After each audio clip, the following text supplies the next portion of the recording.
करते की त्यांनी संत जगद्गुरु तुकाराम महाराज यांची पगडी, उपकरण, वीणा तसेच तुकाराम महाराजांची मूर्ती देऊन आदरणीय मोदीजींचा सत्कार करावा।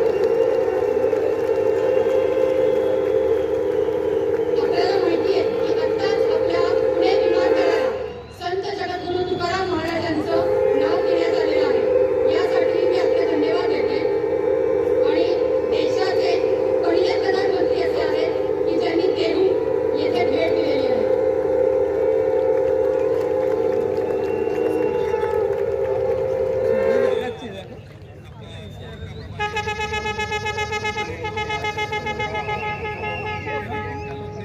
ज्यांनी